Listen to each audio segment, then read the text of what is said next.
OBC आरक्षण बचाव यासाठी ओबीसी नेते लक्ष्मण हाके हे गाव पातळीवरती मेळावे घेत आहेत.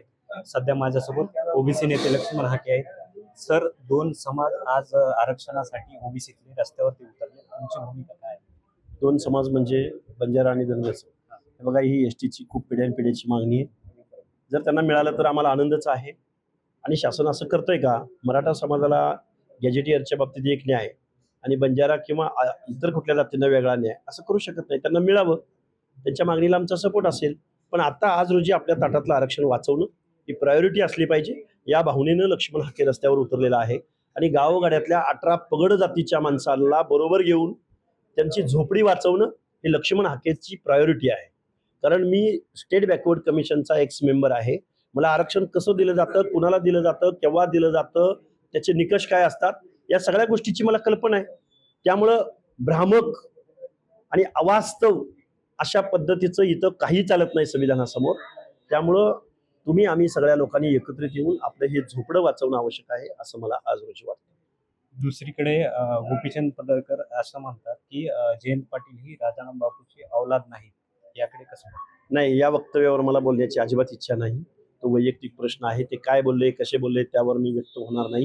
कारण गावगाड्यातल्या ओबीसीचं आरक्षण वाचवणं, टिकवणं, एक ओबीसीची महाएल्गार वज्रमूठ या देशाला, महाराष्ट्राला दाखवून देण्याचा प्रयत्न आम्ही करतोय. त्यामुळे त्या प्रश्नाचं उत्तर तेच देऊ शकतील.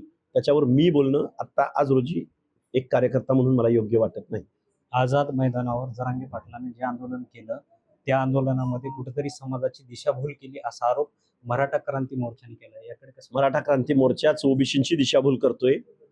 एका बाजूला म्हणायचं आरक्षण भेटलं, प्रमाणपत्र वाटली जात आहेत मराठवाड्याच्या भूमीमध्ये, आणि दुसऱ्या बाजूला मराठा क्रांती मोर्चा म्हणतोय की दिशाभूल झाली.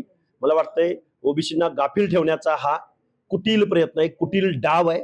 ओबीसींना कुठंतरी आमचं आरक्षण गेलंय हे आम्ही फक्त व्यक्त होतोय, तर ते म्हणतात गेलं नाही, पण प्रमाणपत्र तर वाटली जात आहेत.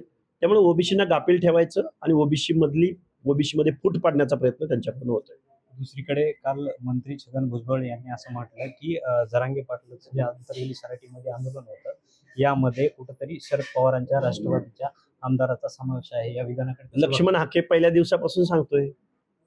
लक्ष्मण हाके गेली वर्ष दीड वर्ष झालं सांगतोय की राजेश टोपे असतील किंवा राष्ट्रवादीची मंडळी असतील किंवा बजरंग सोनवणे असतील किंवा खुद्द शरदचंद्रजी पवार असतील, या लोकांनीच अशा बेकायदा मागण्याला पाठिंबा दिला. ते आंदोलन मोठं केलं आणि एवढ्यावर थांबले नाहीत. ते मुंबईमध्ये जाऊन GR पारित करून घेतला गव्हर्नमेंटकडून, आणि आता उपरती झाली की सामाजिक विण उसवती, समाजामध्ये हे निर्माण झाले. अरे आम्ही 60% लोक आहोत. 60% लोक एकत्र आल्यावर विण कशी उसवल? तुम्ही 10% मंत्री नेते 10% पक्ष चालवता का गावगाड्यातल्या आम्हा सगळ्या मंडळीसाठी चालवता? हे एकदा पवार साहेब तुम्ही सांगा. आणि तुम्ही काय राजसत्तेचा ताम्रपट घेऊन जन्माला आला नाही. सत्ता येत असती, जात असती. आता इथून पुढचा काळ हा ओबीसींचा असेल. नक्कीच येणारा काळ हा ओबीसीचा असेल.